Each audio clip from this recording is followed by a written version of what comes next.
So today I want to do a review on the second book that I have by Showell, which is the Watercolor Fruit and Vegetable Portraits.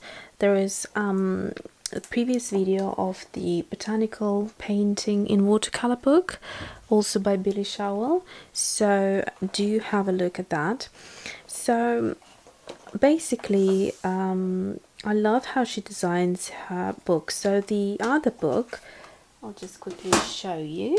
It's a different format, so it looks like a square and it's thicker. This one is slightly thinner and it's sort of a more longer format.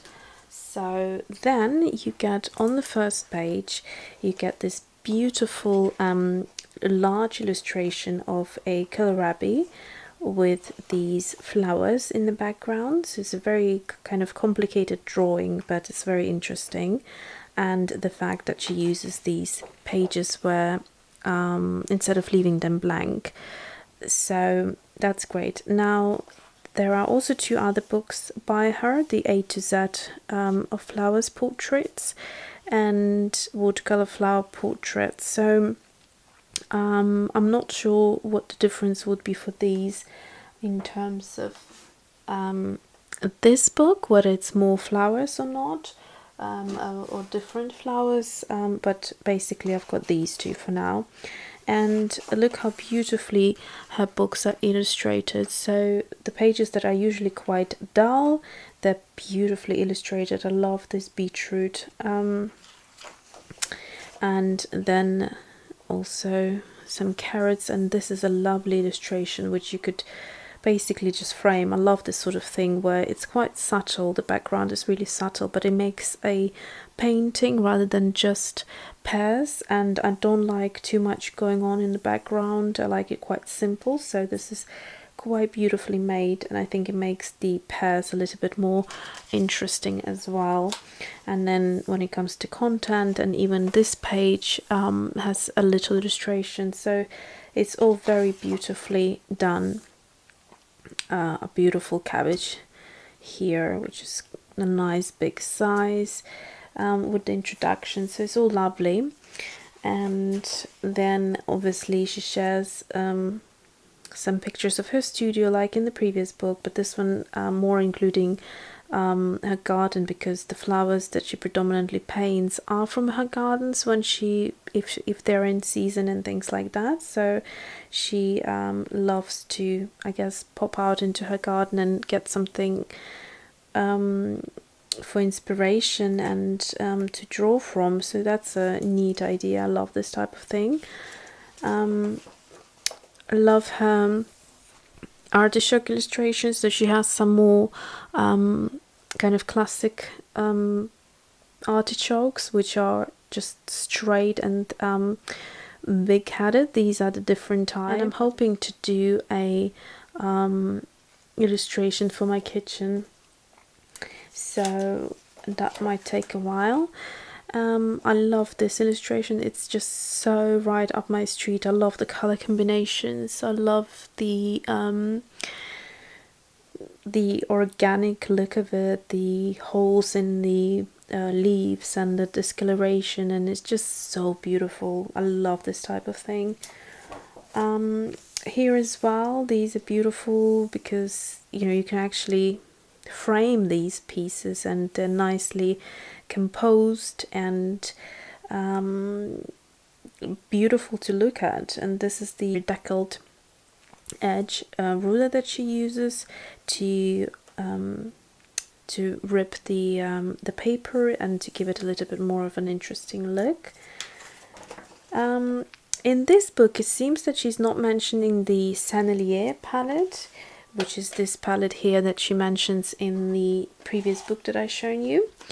So here she seems to be using 16 colors, all from Winsor & Newton. Cadmium orange, cadmium yellow pale, cadmium lemon, titanium white, indigo, French ultramarine, cobalt blue, quinacridone magenta, quinacridone red, ultramarine violet, cadmium red deep, opera rose, Winsor violet, Winsor blue, green shade, and the two at the bottom is Permanent Rose and Alizarin Crimson.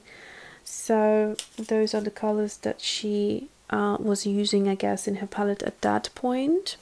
And I have a feeling this book is older than the one I featured before, and shows how to achieve how you can have different highlights within different textures, and it's quite beautiful. I guess highlights are super important in botanical art because they bring out and the realism in the illustration. So here are some of the eggplants that I said also in the other book, but they're not identical illustrations, they're different. So there are about 5 different illustrations of eggplants here because there are different types of them, and it's good that she included them. So this is a very, very beautiful delicate illustration of a strawberry, and I love this style where you have the different stages of the fruit. So you know, when it's blossoming, and then when it starts to form into the berry, and then you get the ripe strawberry, and then actually even a sliced strawberry, so you can see also the inside. So I love this sort of composition in botanical art, and yeah, it would look beautifully it would look beautiful framed. Another one here, so this is a raspberry, very beautifully painted. I love the foliage and the few berries cutted.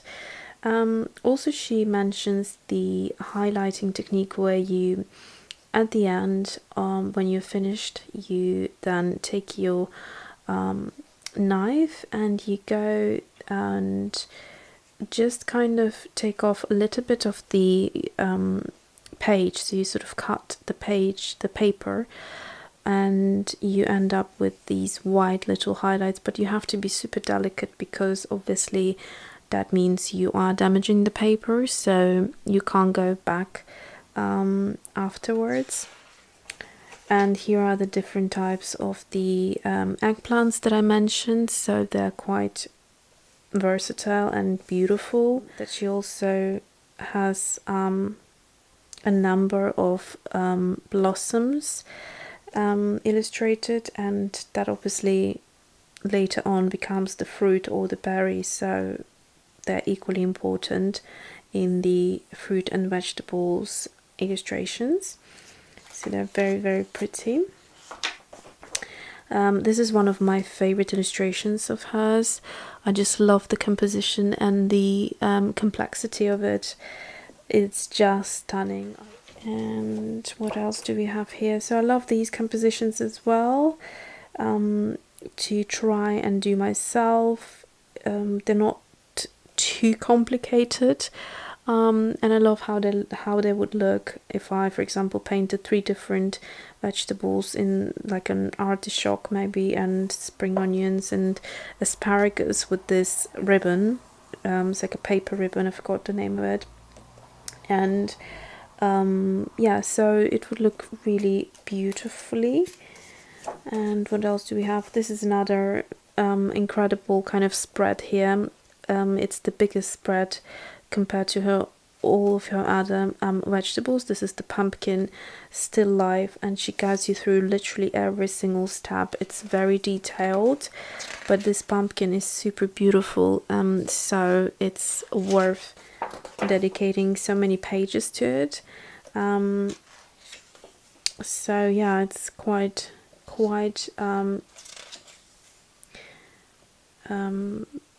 detailed, really. It's a very unusual pumpkin.